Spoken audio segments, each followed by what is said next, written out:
చివరికి దొరికేసాడు మనోడు. ఐబొమ్మ అడ్మిన్ అనమాట, ఎమ్మడి రవి. 40 years ఉంటాయి. కుక్కట్పల్లిలో అపార్ట్మెంట్ దొరికిపోయాడు. ఆయన దగ్గర వందలు కొంచెం హార్డ్ డిస్క్లు ఉన్నాయి. 3 కోట్లు సీజ్ చేశారు. తెలుగు, తమిళం, హిందీ, ఇంగ్లీష్ మొత్తం అన్ని ఓటీటీలని దుమ్ము దులిపేశాడు. ఆయన మామూలుగా కాదు. సైబర్ సెక్యూరిటీ డిపార్ట్మెంట్లో వర్క్ చేసేవాడు. చాలా ఎక్స్పర్ట్. ఎలాంటి సర్వర్ అయినా హ్యాక్ చేయగలడు. చాలా మంచి టెక్నికల్ స్కిల్స్ ఉన్నాయి. డిఫరెంట్ కంట్రీస్లో ఐపీ సర్వర్లు మారుస్తూ పోలీసులకి ఒక సవాల్ అనమాట. దమ్ముంటే నన్ను పట్టుకో, దమ్ముంటే పట్టుకోర షెకావత్ అని ఆ లెవెల్లో ఇచ్చాడు ఆయన. చివరికి దొరికేశాడు. సినిమాలు పైరసీ చేసి ఆయన చివరికి ఆయన సినిమా కంటెంట్ అయిపోయాడు అనమాట. నిజం చెప్పాలంటే చాలా పెద్ద నెట్వర్క్ ఉంది. చాలా కష్టపడి పోలీసులు నిజంగా అప్రిషియేట్ చేయాలి. చాలా వందల వేల కోట్లు ఈ సినిమా ఇండస్ట్రీకి లాస్ అంటే దీనివల్ల.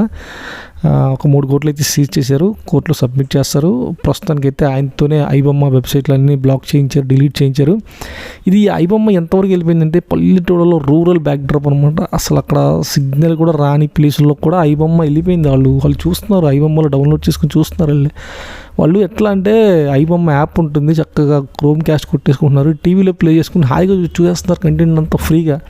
అది తప్ప కాదా అని నేను చెప్పలేము. ఈ టికెట్ ప్రైజుల వల్ల జనాలకి రిలాక్సేషన్ కావాలి కాబట్టి they are going for alternative. ఆయన దగ్గర మన డేటా అంతా ఉంది. ఏం చేసుకుంటాడు ఆయన ఇష్టం, మనం ఏం చేయలేం. ఒకవైపు అయితే అయిపోయింది, ఐబొమ్మ క్లోజ్ అయిపోయింది. ఇంకా ఉన్నాయి మూవీ రూల్స్ అని, అవి చాలా ఉన్నాయి. సినిమాని పైరసీ చేసాయి. మరి వాళ్ళందరినీ ఏం చేస్తారో తెలియదు. పైరసీ అయితే నాకు తెలిసి ఆగదనుకున్నా.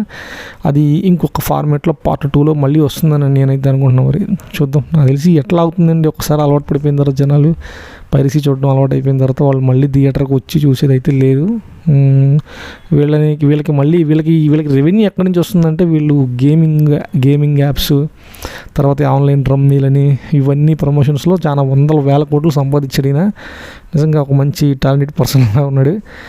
ఫైనల్గా అయితే అరెస్ట్ చేశారు.